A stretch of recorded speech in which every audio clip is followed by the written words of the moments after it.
Gracias por acompañar el proyecto, Leopoldo.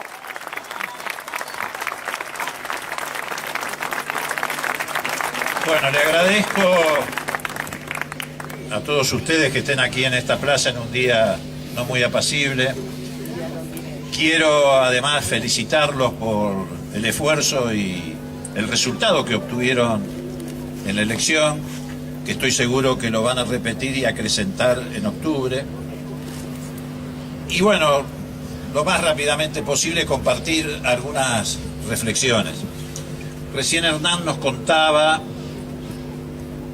cómo habían llevado adelante esta operación de manipulación electoral que intentaron el domingo y sobrevoló sobre las razones que llevaron al gobierno a montar ese fraude en términos comunicacionales.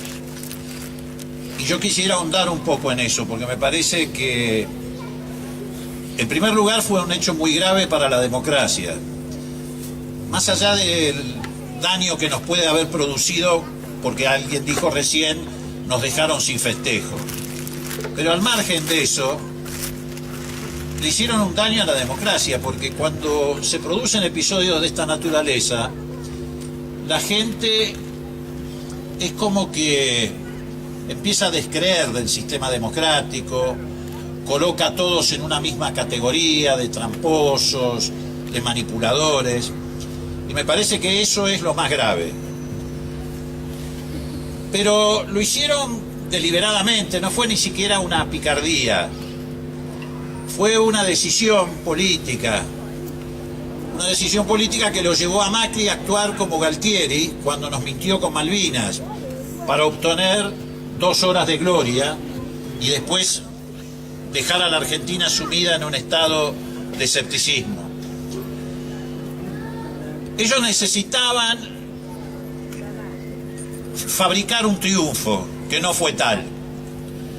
En la provincia de Buenos Aires, como todos sabemos, vota el mayor caudal electoral de todo el país.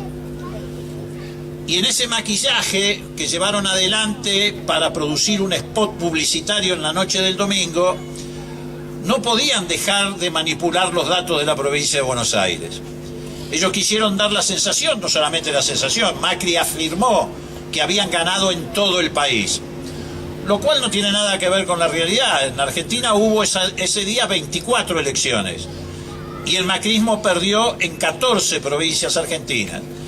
Pero no podían agregarle a esa derrota una derrota en la provincia de Buenos Aires y en la provincia de Santa Fe, que son las de mayor volumen electoral de la Argentina. No era creíble decir que se había ganado en todo el país y admitir una derrota electoral en las 2 provincias de mayor volumen.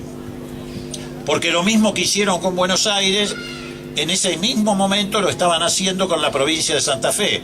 Cuando Macri se sube a llevar adelante ese circo con Vidal y el Mago Sin Dientes, tratando de hacernos creer que había ganado en todo el país, también estaban reteniendo los votos de la ciudad de Rosario para no admitir que también habían perdido en Santa Fe. Ahora, ¿por qué llevaron adelante esta maniobra? Porque necesitaban que el lunes los diarios hablaran de un triunfo de Cambiemos en toda la Argentina, que hubiera estado empañado si reconocían el triunfo de Cristina. Por lo menos hubieran tenido que compartir el título del diario. ¿Y por qué necesitaban eso? Hernán lo dijo, porque están abriendo una nueva etapa en la Argentina. Y la nueva etapa que están abriendo ya no es solamente la del ajuste económico. Están abriendo la etapa de la represión política, de la persecución política, porque como van a una profundización del ajuste, están necesitando pasar por encima de las instituciones, por encima de las reglas de juego del Estado de Derecho, por encima de las libertades públicas. Pero además también tenían una razón de orden económico. El día martes vencían 532.000 millones de pesos del EVAC, esta monumental bicicleta que han montado. Y tenían la preocupación de que si aparecía derrotado el gobierno, los especuladores que manejan los 532.000 millones de pesos en LEVAC se asustaran y se corrieran al dólar. Y la verdad es que es cierto que la Argentina está muy vulnerable, porque un país que puede tener una catástrofe económica simplemente por un resultado electoral es un país que es vulnerable. Pero no es solamente vulnerable frente a un resultado electoral.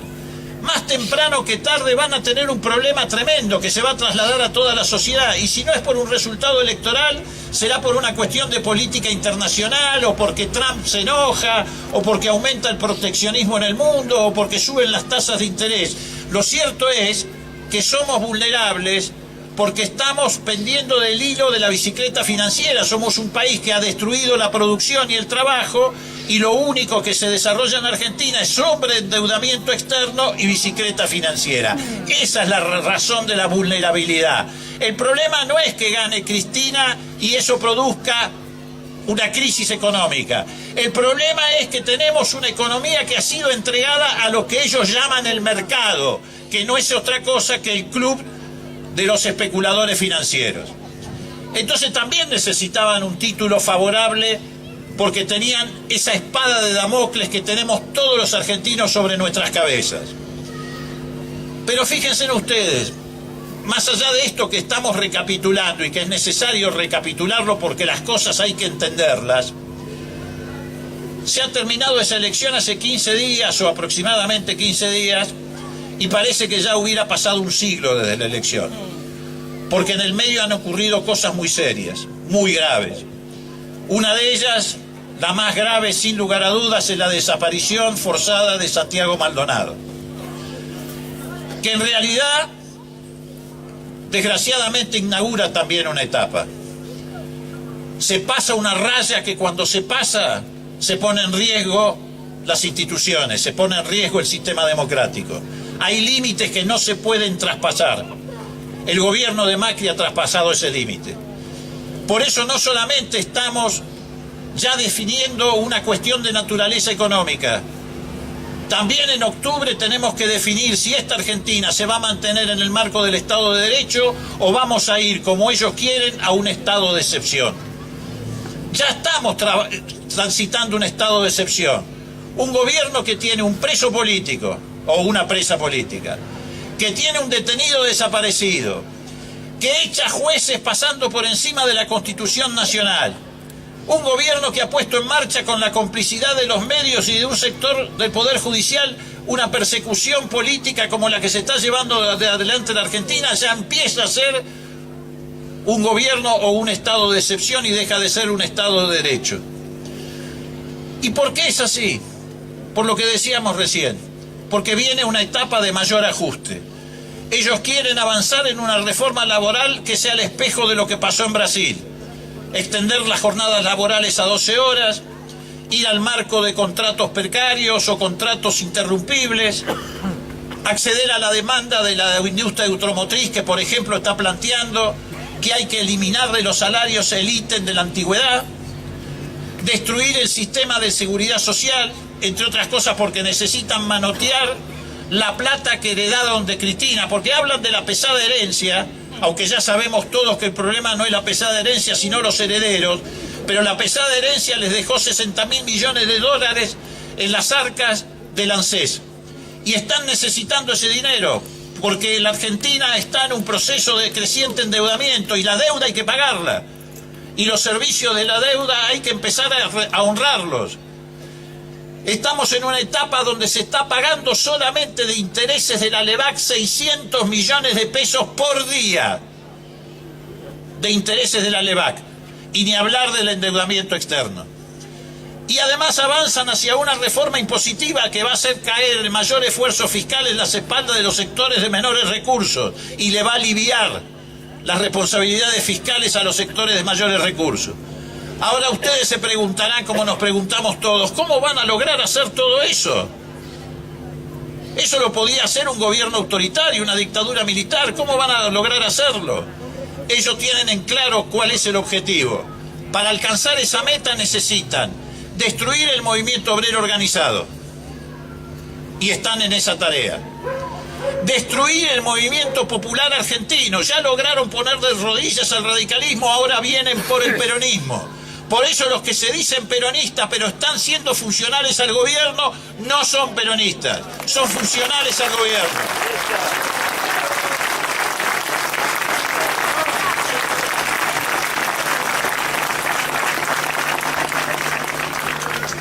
Y también necesitan pasar por encima del Estado de Derecho. Son tres objetivos: destruir el movimiento obrero, destruir el movimiento popular argentino y dejar de lado el Estado de Derecho. Frente a eso tenemos que pararnos quienes estamos en el campo nacional y popular. Pero tenemos que analizar el resultado de esta elección. Recién lo hacíamos informalmente antes de llegar acá. Es evidente que la sociedad argentina se pronunció, 2 de cada 3 argentinos, contra el ajuste.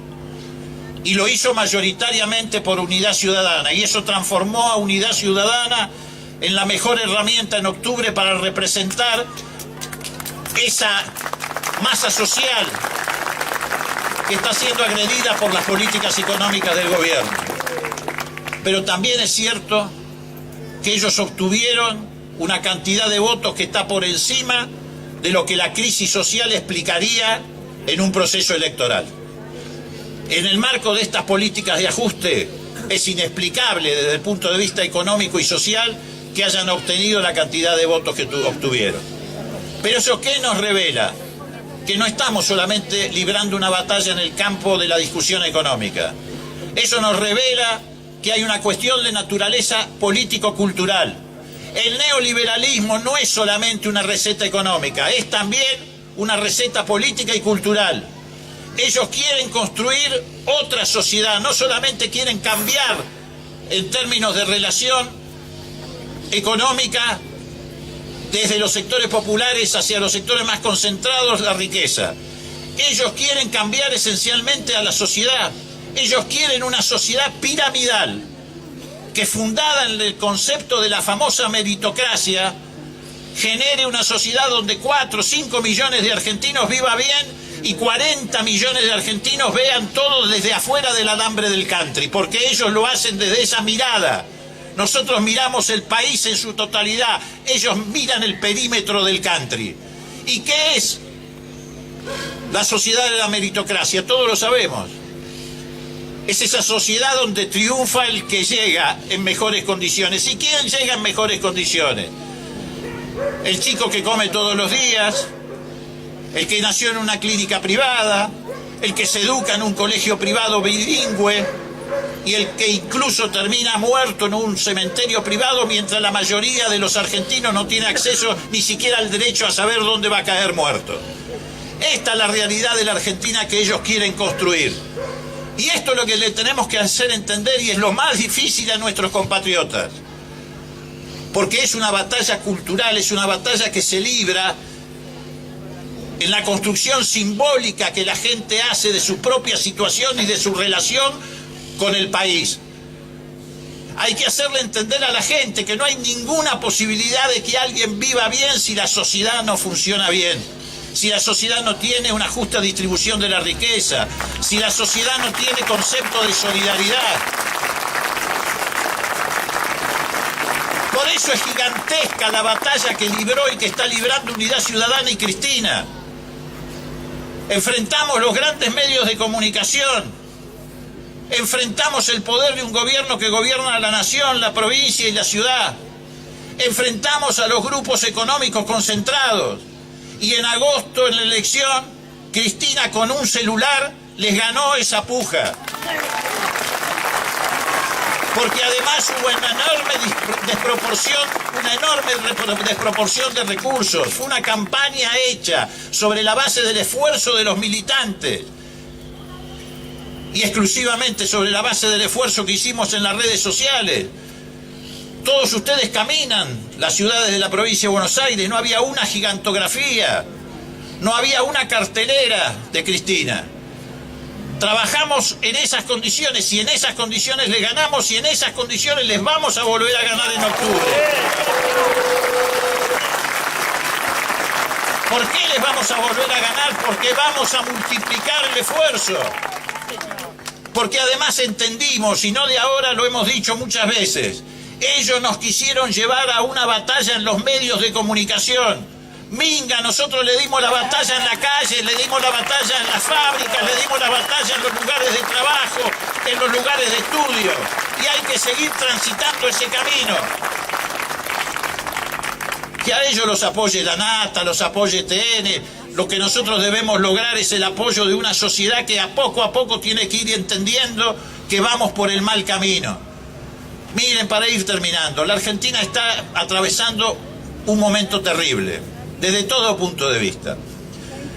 Caen las exportaciones, suben las importaciones de bienes de consumo, aumenta el déficit comercial, tenemos sobreendeudamiento, tenemos la bicicleta de las LEVAC.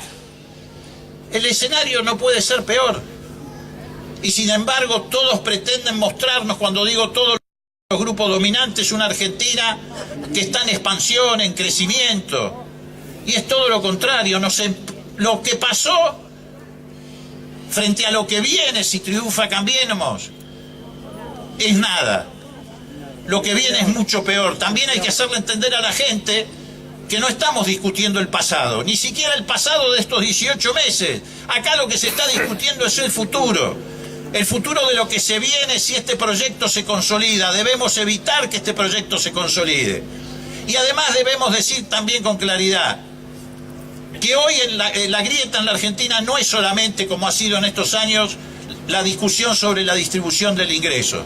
Sigue siendo eso. Pero ahora hay otra grieta. La grieta es Santiago Maldonado. Eso es lo que divide hoy en la Argentina. Y yo se lo digo particularmente a algunos amigos míos que todavía se siguen diciendo radicales. Es absolutamente imposible ser radical y justificar lo que está sucediendo con un detenido desaparecido. Esa es una ofensa a la democracia en la Argentina, pero es una ofensa particularmente a la memoria de Raúl Alfonsín. Entonces debemos conmover a nuestros compatriotas. Y lo tenemos que hacer nosotros, ¿por qué? Porque estamos casi solos en esta pelea.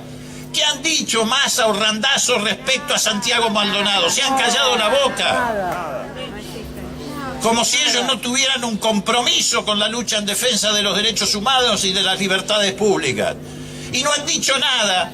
Uno, porque tiene miedo de enemistarse con el gobierno, que lo puso en ese lugar para cumplir con un objetivo. Y el otro porque tiene miedo que se le vayan votos con el macrismo. Nosotros no tenemos miedo, que se nos vayan los votos que sean necesarios, pero vamos a defender las libertades públicas en la Argentina. Y no vamos a dejar que se nos devuelva el pasado. Este es un gobierno, como todos los gobiernos conservadores y oligárquicos, que te devuelve al pasado. Han devuelto a los que salieron de la pobreza a la pobreza. Han devuelto la calidad institucional que obtuvimos del 83 en adelante otra vez a las peores épocas. Nos están devolviendo angustiosamente a tener que reclamar por un detenido desaparecido. Nosotros estábamos todos convencidos, mi generación, convencidos de que nunca más íbamos a tener que hacer esa tarea. Entonces también estamos discutiendo que no nos devuelvan al pasado, queremos ser el futuro. Y el futuro está en Unidad Ciudadana, que es una expresión políticamente plural y socialmente representativa. Porque la lista de Unidad Ciudadana no solamente representa espacios políticos partidarios, como en mi caso, o en el caso de Daniel Scioli o de Espinosa, que venimos de culturas y tradiciones políticas distintas.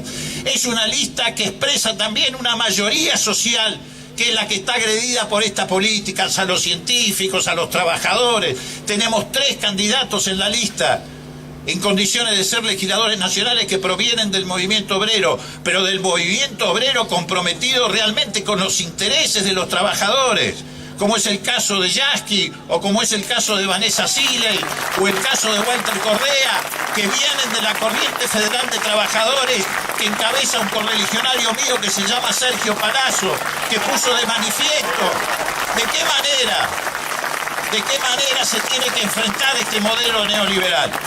Así que, antes de que terminemos todos engripados, le quiero decir que redoblemos el esfuerzo, vamos por el buen camino. ¿Y saben por qué vamos por el buen camino? Porque no nos hemos equivocado ni los radicales, ni los peronistas, ni los socialistas, ni los partidos de izquierda, ni nuestros compatriotas que tal vez nunca pasen por una fuerza política, pero que comparten con nosotros la idea de una sociedad solidaria y autónoma. No nos hemos equivocado respecto a la vereda que elegimos transitar, porque ha quedado claro en esta elección, hay dos veredas. Solamente dos veredas, la vereda del proyecto nacional, popular, democrático y la vereda de un proyecto excluyente, conservador y neoliberal. Sigamos adelante, gracias. Gracias, Leopoldo. Muy claro como siempre. Muchas gracias.